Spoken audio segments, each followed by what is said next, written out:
जो एक दो लोग हैं जो ये बकवास कर रहे हैं, हमारे आवाज उठाने से या मेरी खबर चलाने से क्या होता है तो वो उनसे पूछिए, वो उनसे जाकर संपर्क कीजिए जो पिछले 2018 से मैं जुड़ी हूँ लोगों के साथ। तो 18 से लेके 25 मतलब 7 सालों में उनसे पूछिए कि मैंने उन शोषितों के लिए क्या किया है। आप जो कह रहे हैं ना कि हम क्या करते हैं, हमारे से क्या होता है, तो यही प्रेशर बनता है जब दूसरी मीडिया भी हमारे साथ खबर बनाने पर मजबूर होती है। और जब सारी मीडिया मजबूर होती है ना खबर बनाने पर, तो सरकार को हिलना पड़ता है और सरकार करती है।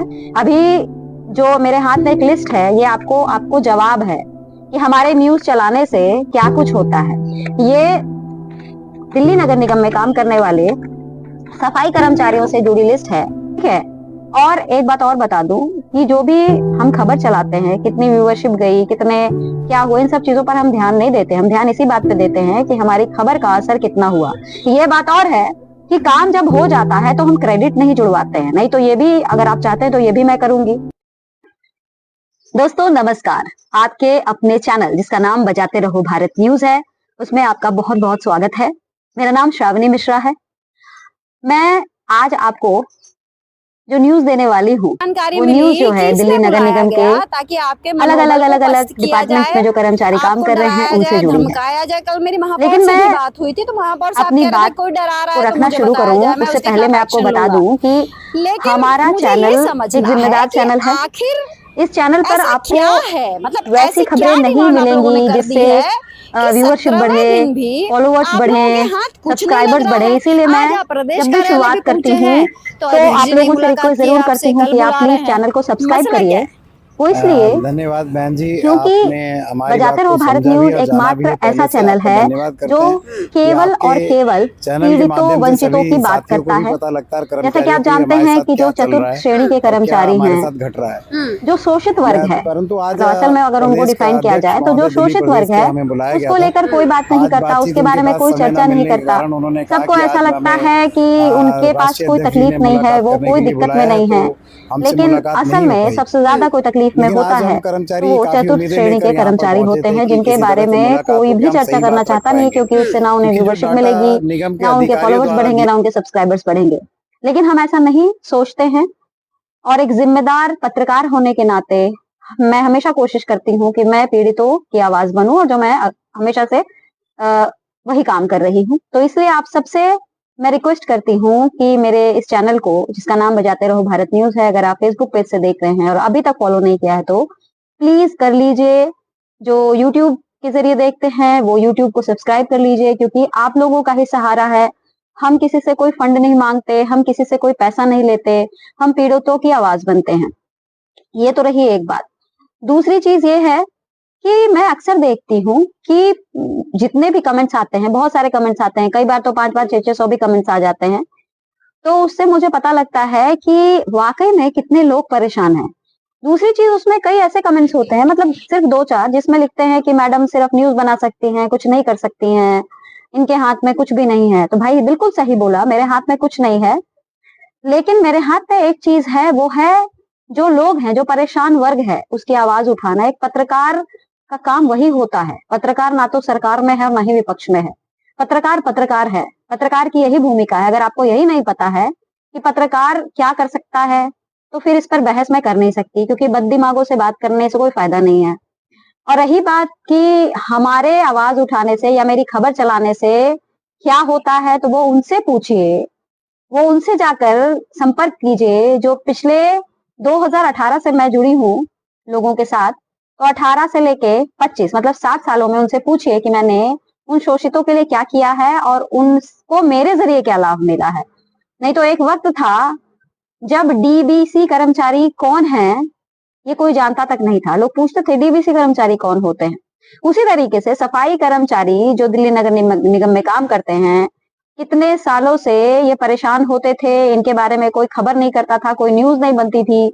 2018 से जब हमने रेगुलर इनके लिए खबर बनानी शुरू की तो दूसरे मीडिया वाले भी जागे। रेगुलर तो वो नहीं छापते हैं, लेकिन हाँ बीच में एक दो खबर उनकी तरफ से भी चल जाती है। तो आप जो कह रहे हैं ना कि हम क्या करते हैं, हमारे से क्या होता है, तो यही प्रेशर बनता है जब दूसरी मीडिया भी हमारे साथ खबर बनाने पर मजबूर होती है। और जब सारी मीडिया मजबूर होती है ना खबर बनाने पर, तो सरकार को हिलना पड़ता है और सरकार करती है। तो जो एक दो लोग हैं जो ये बकवास कर रहे हैं, वो उनके बीच जाइए और पूछिए कि हमारी न्यूज चलाने से क्या हुआ है, ठीक है। और एक बात और बता दूं कि जो भी हम खबर चलाते हैं, कितनी व्यूअरशिप गई, कितने क्या हुआ, इन सब चीजों पर हम ध्यान नहीं देते। हम ध्यान इसी बात पे देते हैं कि हमारी खबर का असर कितना हुआ। ये बात और है कि काम जब हो जाता है तो हम क्रेडिट नहीं जुड़वाते हैं, नहीं तो ये भी अगर आप चाहते हैं तो ये भी मैं करूंगी। अभी जो मेरे हाथ में एक लिस्ट है, ये आपको आपको जवाब है कि हमारे न्यूज चलाने से क्या कुछ होता है। ये दिल्ली नगर निगम में काम करने वाले सफाई कर्मचारियों से जुड़ी लिस्ट है, जो पिछले 1/4 से लेके 30/10 तक, 1/4 से लेकर 31/10/2025 तक उनके लिए क्या क्या हुआ है, 6 महीने की रिपोर्ट लेकर मैं बैठी हूँ। और ये रिपोर्ट किसी और ने नहीं बल्कि मुझे डेम्स कमेटी के चेयरमैन ने दिया है। और उनको कहाँ से मिला, उनको डिपार्टमेंट से मिली है ये पूरी रिपोर्ट। तो इस रिपोर्ट के बारे में मैं अभी सब कुछ आपको बताऊंगी, तो आपको पता लगेगा कि हमारे खबर चलाने से क्या कुछ होता है, ठीक है। मैं बार बार कह रही हूँ, ये बात और है कि हम क्रेडिट नहीं लेते हैं। हमारी खबर का क्या असर होता है वो दुनिया जानती है। उनसे पूछिए जो हाथ में नियमितीकरण पत्र लेकर जब एमसीडी से हंसते हंसते निकलते हैं ना, उनसे पूछिए कि हमारी खबर का क्या असर होता है, ठीक है। तो इसके बारे में मैं बताऊंगी, लेकिन इसके लिए आप थोड़ा सा इंतजार करिए, क्योंकि इसके साथ दो और खबरें हैं जो हम आपको बताना चाहते हैं। सबसे पहले मैं बता दूं कि हमारे लिए सारे कर्मचारी मेरे आंखों के सामने, मेरे लिए सब एक समान है। मेरे लिए सब मेरे भाई हैं और सब मेरे लिए एक समान है, कोई कम और कोई ज्यादा नहीं, ठीक है। अभी कुछ दिन पहले आपने देखा था कि दिल्ली नगर निगम पब्लिक हेल्थ के जो एमटीएस कर्मचारी हैं, वो उनके साथ जो चला, इतने दिन उन्होंने आंदोलन किया, उनके हाथ क्या लगा नहीं लगा, वो सब आपको पता है। लेकिन मैं आपको बता दूं कि उनसे जुड़ी एक खबर ये आई कि वो जब आंदोलन पर बैठे, तो आंदोलन पर बैठने के बाद उन्होंने जो 33 दिन की हड़ताल करी थी, तो उसमें ये था, जब नेता लोग इनको जूस पिलाकर आंदोलन खत्म करवाने आए थे, तो कहे थे कि आपकी तनख्वाह जो है, जितने दिन आप आंदोलन पर बैठे हैं, वो तनख्वाह नहीं काटी जाएगी, ठीक है। तो उसमें क्या हुआ कि बीच में पता लगा कि इनकी जितनी छुट्टियां हैं उनको यूज किया जा रहा है, छुट्टियां खत्म कर दी जाएगी और उसी के एवज में उनको सैलरी मिलेगी। जिसने छुट्टी इस्तेमाल कर ली है उसकी सैलरी कटेगी, इस तरह की बात हुई है। अभी इसका कोई निचोड़ नहीं निकला है, लेकिन मैं बता दूं कि इसको लेकर मैं स्थायी समिति चेयरमैन से बात कर चुकी हूँ। उन्होंने मुझे आश्वस्त किया है कि पैसा सैलरी किसी की कटने नहीं देंगे। तो वही सोमवार को मैं एक बार महापौर से भी बात करूंगी, मैं अधिकारियों से भी बात करूंगी। तो देखिए, ये मेरा कोई काम नहीं है और पत्रकार का ये काम नहीं होता। पत्रकार का काम होता है सिर्फ खबर चलाना, खबर चला दिए चले गए। लेकिन मैं पत्रकारिता से भी ऊपर उठकर काम करती हूँ। मैं खुद जाती हूँ, पर्सनल लेवल पर रिक्वेस्ट करती हूँ, चाहे वो अधिकारी हो चाहे नेता हो। ये अगर कोई करता हो तो बता दे, क्योंकि जो भी लोग जाते हैं किसी के हक में आवाज उठाने के लिए, आप सबको पता है कि सबका अपना अपना एक लालच होता है। हमारा क्या लालच है? हमने कभी किसी से, बस यही बोलती हूँ कि मेरा साथ दीजिए, हम सब एक साथ खड़े हों। एक से जब हम 11 बनेंगे तभी हम आपकी लड़ाई लड़ पाएंगे। हमारी जब संख्या ज्यादा होगी, आप खुद देखिए ना कि जब आंदोलन आप लोग करते हैं, 2 लोग बैठ के आंदोलन करेंगे तो कौन सुनेगा। लेकिन अगर 2 की जगह 200 या 2000 होते हैं ना, तभी शासन और प्रशासन हिलता है, झुकता है। तो वही मांग मैं करती हूँ कि आपकी आवाज उठा रही हूँ, मेरे साथ जुड़िए। और मैं सिर्फ दिल्ली के ही लोगों की बात नहीं करती हूँ, मैं पूरे देश के लोगों से, जो 4th क्लास एम्प्लॉयज हैं, मैं सबसे आह्वान करती हूँ कि आप सब आइए। आप सब के लिए मैं खड़ी हूँ, आपकी आवाज उठाने के लिए। लेकिन आपका साथ चाहिए। आपसे मैं जो कहती हूँ आप वो करिए। अगर वहां उस प्रदेश में मैं नहीं आ पा रही हूँ, अगर मैं कह रही हूँ वीडियो जारी करना है तो कीजिए, आप जैसे भी करिए। मुंह ढक के अपनी समस्या बताइए। अगर आप सामने नहीं आ सकते हैं, आप पीठ की तरफ कैमरा करके बोलिए, लेकिन बोलिए, क्योंकि आपको अपनी बात खुद रखनी पड़ेगी। मैं आपकी समस्या आगे एक अच्छे तरीके से रख जरूर करती हूँ, लेकिन रख सकती हूँ, लेकिन उसमें आपका भी किरदार होना जरूरी है। आपको भी आगे आना पड़ेगा। तो ये तो रही एक बात। तो मैं उन एमटीएस पीएच कर्मचारियों के लिए बात कर रही हूँ। सोमवार को भी आपको अपडेट दूंगी। अब हम आते हैं डेटा एंट्री ऑपरेटर्स को लेकर। आपको पता है कि डेटा एंट्री ऑपरेटर्स जिनकी मौजूदा समय में जो संख्या है टोटल, वो है 956। अब 956 में से 436 जो डेटा एंट्री ऑपरेटर्स हैं, उनको फिर से टेस्ट देना होगा। अभी जब इनका रिन्यूअल होना था 2 साल के लिए, जब डेटा एंट्री ऑपरेटर्स का ये हुआ कि इनको टेंडर करके इनको 2 साल के एक्सटेंशन पे काम करवाया जाएगा, तो इससे पहले इनका टेस्ट लिया गया। इनकी स्पीड टाइपिंग टेस्ट हुआ। और इसमें ये भी है, ये भी चीजें सामने आ रही हैं कि डेटा एंट्री ऑपरेटर्स जो होते हैं, वो जिस काम के लिए के अगेंस्ट ये रखे जाते हैं, वो बेसिकली वो मेनली कंप्यूटर वर्क होता है, ऑफिस का काम होता है, जो इनको एंट्री करना, टाइपिंग करना, यही इनका काम होता है, ठीक है। मेनली इसी के लिए रखे जाते हैं। लेकिन क्या हुआ है कि डेटा एंट्री ऑपरेटर जो निगम में काम कर रहे हैं वो मतलब सारे लोग इस काम में नहीं है, कुछ अलग अलग, कोई बाहर फील्ड में किसी को भेज दिया जाता है, तो कोई डिस्पैच का काम करता है, कोई एंट्री का काम करता है, कोई डायरी का काम करता है, तो ये सारे कामों में वे लगाए रहते हैं। तो आप खुद सोचिए कि जिस काम के लिए इनको रखा गया है उस काम में ना लगा के अगर ये डायरी डिस्पैच और फील्ड का काम करेंगे तो ये इनका तो स्पीड कम हो ही जाएगा। ये तो टाइपिंग कर पाएंगे ही नहीं, फिर इनकी स्पीड कहाँ से होगी? क्योंकि टाइपिंग तो एक ऐसी चीज है कि रोज आप उंगली चलाइए तो आपकी स्पीड बढ़ेगी। विकसित भारत का निर्माण करना है। टेस्ट हुआ, तो जो बच्चे हैं हमारे स्कूलों ये 436 लोग बैकबोन है फेल हो देश गए, की। 436 लोग फेल हो गए। नींव कहूं तो ये अगर हुआ कि तो अब क्या प्राइमरी किया स्कूलों जाए? से ही शुरू तो होती है। कमिश्नर ने बोला और ऐसे में कि अभी के लिए तो आज सबको जरूरत हम है लेटर कि दे हम रहे हैं, सबको बच्चों हम को ज्वाइन अगर करा रहे इसी हैं, लेकिन वक्त से 3 महीने के बाद फिर से एक आपका टेस्ट अच्छी होगा। शिक्षा ठीक दें है, 3 और महीने के बाद फिर तकनीकी से आपका आधार टेस्ट पर होगा। उनको सब चीजें और समझाएंगे जब टेस्ट तो होगा उनका तो इंटरेस्ट भी इसमें बढ़ेगा। इसको लेकर लोग ऐसे में परेशान हैं, ठीक एक है। वेब ऐप और का इसको लेकर मेरे निर्माण पास किसी दिल्ली भाई नगर का निगम के द्वारा एक किया गया है। पूरा मैसेज आया है, मैं आपको ये पढ़ के वेब सुना ऐप देती हूँ क्योंकि वक्त बिना कम है किसी और मेरे खर्चे पास के अभी ये ना ही जो किसी सफाई यूज कर्मचारियों करने को वाले लेकर ये व्यक्ति जो को ना खबर ही है, जो दिल्ली पूछ रहे थे नगर ना कि निगम मेरे को इसके ऊपर वीडियो 1 बनाने से रुपया क्या भी असर खर्च होता है, तो करना वो पड़ेगा। असर लेकर मैं बैठी हूँ। और ये 6 सबसे महीने का अच्छी चीज खाका ये है है जिसमें आपको पूरी डिटेल कि अगर मिलेगी कोई कि क्या बच्चा हुआ है नहीं हुआ है। स्कूल नहीं आ तो सका या अभी डेटा एंट्री हमारा कोई ऑपरेटर्स को बच्चा, लेके जो मेरे क्योंकि पास अक्सर जो देखते हैं कि वीडियो हमारे आई जितने है, भी सॉरी जो स्कूलों मैसेज के आया बच्चे है मेरे हैं व्हाट्सएप पे, ये वो मैं आपको पढ़ के कहीं ना सुनाती कहीं हूँ। गांवों से हम लोगों ने संबंधित होते हैं। 10-15 वर्षों जब तक कोई बिना त्योहार छुट्टी, बिना होता है, शिकायत, जब हर कोई मौसम, हर घर में परिस्थिति में, हर घर के कार्यालय अंदर ने सुख अपनी दुख होता जिम्मेदारी है को तो उनको गांव पूर्ण में निष्ठा के साथ हाँ कहकर निभाया। नमस्कार, स्वागत इतने है आप लंबे सभी का। समय की बताते मेहनत, रहो ईमानदारी और भारत निरंतर हम सेवा आपको के बता बाद दें जब कि उसी दिल्ली नगर साथी निगम को में केवल आज 3 वक्फ महीने की कमेटी की अस्थायी बैठक नियुक्ति थी, प्रदान की जाती है लेकिन तो ये बैठक वास्तव में मन की शुरू गहराई होने से से आहत पहले ही करता है। खत्म हो गई। कभी कल्पना कारण नहीं क्या की था, थी कि हम 10-15 जानकारी वर्षों लेते से हैं। हमारे निरंतर साथ सेवा दे रहे चेयरमैन साथी वक्फ आज अपने कमेटी भविष्य प्रीति को जी लेकर हैं। चिंतित, प्रीति जी, क्या भयभीत हुआ? और मानसिक रूप से परेशान पहले तो मैं होंगे। थैंक्स उनकी पीड़ा, करूंगी उनकी अपने सभी कमेटी के मेंबर्स का आशंकाएं और जो उनके हमेशा प्रश्न पूरी रिगार्ड करते हुए तरह आते हैं। 4 न्यायोचित है, मीटिंग क्योंकि हमारी ये चौथी केवल नौकरी मीटिंग नहीं थी, बल्कि उनके लेकिन परिवार, 4 मीटिंग में आजीविका और स्थिर अधिकारी गायब भविष्य है से जुड़ा हुआ जी। मुद्दा है। ठीक किसी है, भी मीटिंग में क्या 2 अधिकारी नहीं मिनट थे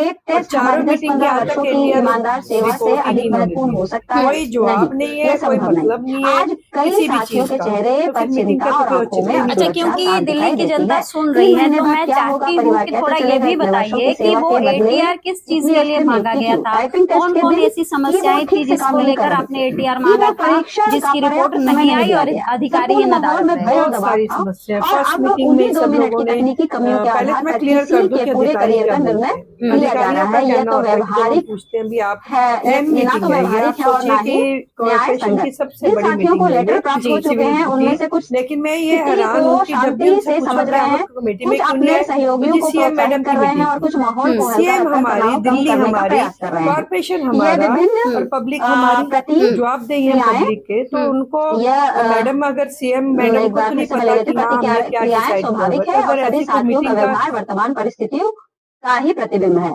महत्वपूर्ण यह है कि हम सभी, चाहे हमें लेटर मिला हो या ना मिला हो, इस पूरे मुद्दे को एक ही टीम की तरह देखें और यह सुनिश्चित करें कि किसी भी अनुभवी डीईओ, डेटा एंट्री ऑपरेटर को अनिश्चितता में ना छोड़ा जाए। सामूहिक एकजुटता और संतुलित दृष्टिकोण ही हमें एक न्यायपूर्ण समाधान की ओर ले जा सकता है। हमारी एक ही स्पष्ट, भावनात्मक और न्यायपूर्ण मांग है, सभी पुराने डीईओ को समान रूप से 2 वर्ष का अपॉइंटमेंट लेटर प्रदान किया जाना चाहिए। क्योंकि हमने सदैव मिलकर काम किया है, एक दूसरे के साथ खड़े रहे हैं और किसी सहयोगी को अलग थलग किया जाना हम में से कोई स्वीकार नहीं कर सकता। आइए एकजुट रहे, एक दूसरे का हौसला बढ़ाएं और किसी भी साथी को अकेला महसूस न होने दे। यही एकता हमें हमारा अधिकार और न्याय दिलाने की शक्ति प्रदान करेगी। इसके बाद जो मैसेज मुझे भेजा है उसमें लिखा है कि कमिश्नर सर ने बोला है लेटर सबको मिलेगा, लेकिन सबको 3 महीने का लेटर मिल रहा है। 3 मंथ्स बाद दोबारा फिर टेस्ट लेंगे।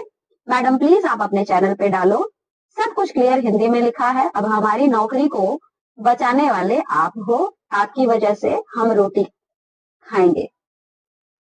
भाई, आपने इतना भरोसा जताया है उसके लिए आपका बहुत बहुत धन्यवाद। अब भाई है कि बहन मुझे नहीं पता है क्योंकि इसमें नाम नहीं है, लेकिन ये जवाब उनके लिए है जो कहते हैं ना कि आपकी वजह से क्या होता है, आप मैडम सिर्फ न्यूज चला सकती हैं और कुछ नहीं कर सकती। शर्म आनी चाहिए आप लोगों को इस तरह से बात करते हैं।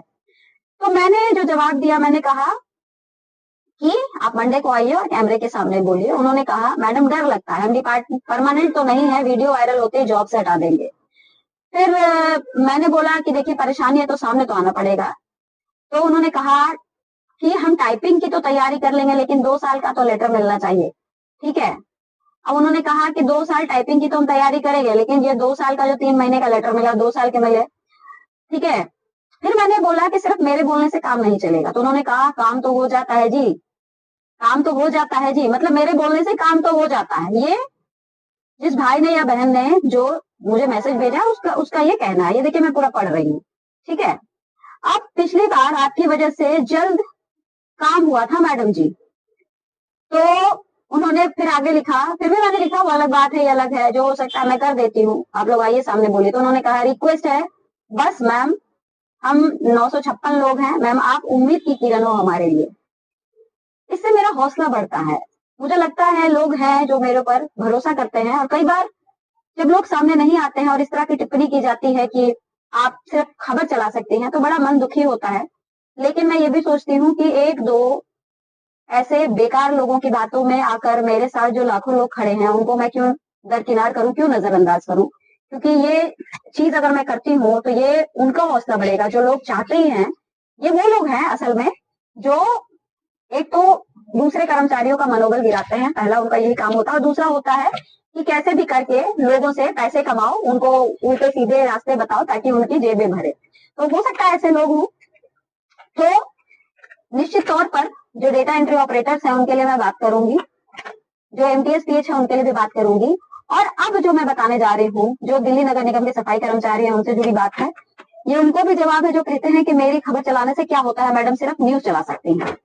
तो मैं आपको पढ़ देती हूँ, ये देखिए मेरे सामने, ये पूरे 6 महीने की रिपोर्ट है जो मुझे डेम्स विभाग से मिली है, तो ये आप लोगों के लिए है। इसमें लिखा हुआ है achievements of DEMS department with respect from 1/4/2025 to 31/10/2025। मतलब डेम्स डिपार्टमेंट की इन 6 महीने में क्या अचीवमेंट्स हैं, क्या उन्होंने किया है, उसको लेकर इनमें पूरी डिटेल है। तो देखिए, अब सबसे पहला जो पॉइंट है वो है रेगुलराइजेशन।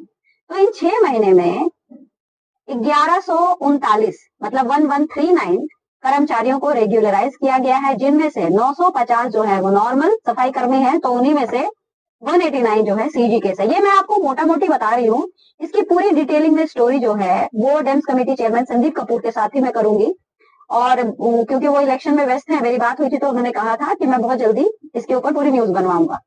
तो उनके साथ पूरी डिटेल कैसे हुआ, क्या हुआ, वो सारी डिटेल उनसे के साथ ही करूंगी। फिलहाल मैं आपको बता देती हूँ, इसमें से 1139 पूरे सफाई कर्मी हैं जिनको पक्का किया गया है 6 महीने में, जिनमें से 950 नॉर्मल हैं और 189 सीजी केस हैं, ठीक है। डेली वेजेस सफाई karmachari have already been regularised as regular safai karmachari across 12 zone. अब ये जो है 1139 का जो मैं फिगर आपको बता रही हूँ, ये 6 महीने में पक्के किए गए कर्मचारी हैं, 6 मंथ्स में, ठीक है। ये डिटेल्ड रिपोर्ट आपको कोई भी नहीं देगा, ठीक है। ये डिटेल रिपोर्ट कब हुए, कितने हुए, कैसे हुए, सब है। और इसमें सिर्फ सफाई कर्मचारी रेगुलराइज हुआ वही नहीं है, वो भी रिपोर्ट है जिसमें आपको पता लगेगा कि जो पक्के कर्मचारी थे उनमें से कितने प्रमोट हुए, कितनों का प्रमोशन हुआ। तो अब ये तो रेगुलराइजेशन मैंने आपको बता दिया। जो कंपैशनेट ग्राउंड के एंगेजमेंट्स हुए हैं वो टोटल 404 हुए हैं, ठीक है। ये कौन से एंगेजमेंट्स हैं वो भी मैं बता देती हूँ। अभी जैसा कि मैंने आपको बताया कि 1139 प्लस 189 सीजी मतलब 950 प्लस 189 ये 1139 सफाई कर्मचारी जो पक्के हुए। और दूसरा जो approximately 404 dependents have been engaged as DW daily wages सफाई कर्मचारी on compassionate ground during the period. अब ये बता रहे हैं जितने भी कर्मचारी जो डिपेंडेंट्स थे, जिनके माता पिता जो भी काम कर रहे हो, जिनकी डेथ हो गई, उनमें से 404 लोग जो हैं वो उनको पक्का किया गया है, और पक्का नहीं, उनको इंगेज किया गया, माफ करिएगा, उनको नौकरी दी गई है, जिसमें डेट्स अलग अलग दिए गए हैं।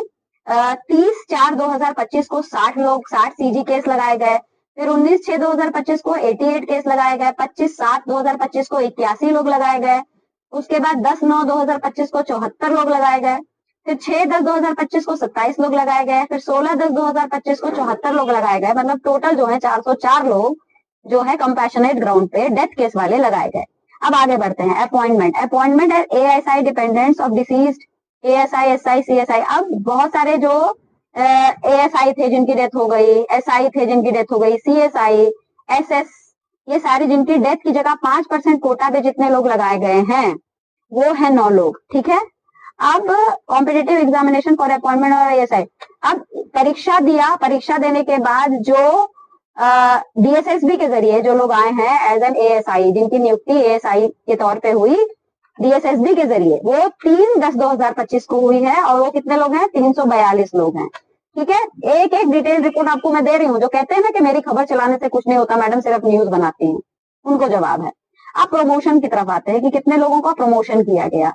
तो जो रेगुलर सफाई कर्मचारी थे, जिन्हें रेगुलर सफाई कर्मचारी से ASI बनाया गया है जून 2025 में, वो है 64 लोग सफाई कर्मचारी, जो पक्के कर्मचारी थे सफाई कर्मी, उनको सफाई कर्मचारी से एरिया सैनिटरी इंस्पेक्टर बनाया गया है, असिस्टेंट सैनिटरी इंस्पेक्टर, ASI जिसको कहते हैं, और उनकी संख्या कितनी है? 64। ठीक है।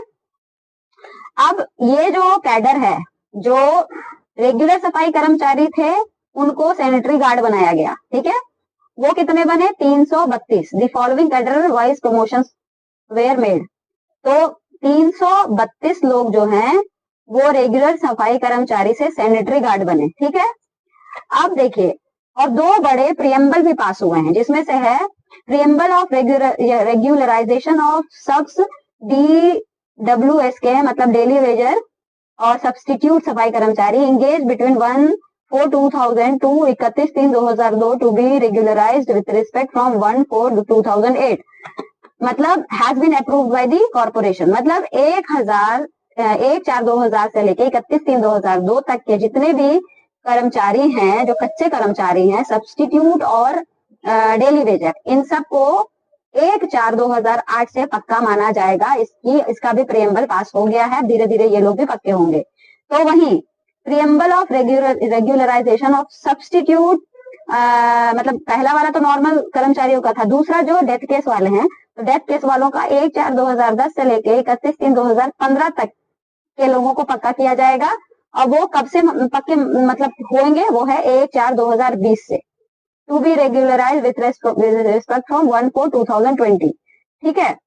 तो 2020 से उनको पक्का माना जाएगा। तो ये पूरी डिटेल्ड रिपोर्ट है जो डेम्स कमेटी के, सॉरी डेम्स डिपार्टमेंट के जो लोग हैं उनसे जुड़ी खबर है। 6 महीने के भीतर कितने कर्मचारी पक्के हुए, ये पूरी डिटेल्ड रिपोर्ट मैंने आपको दे दी।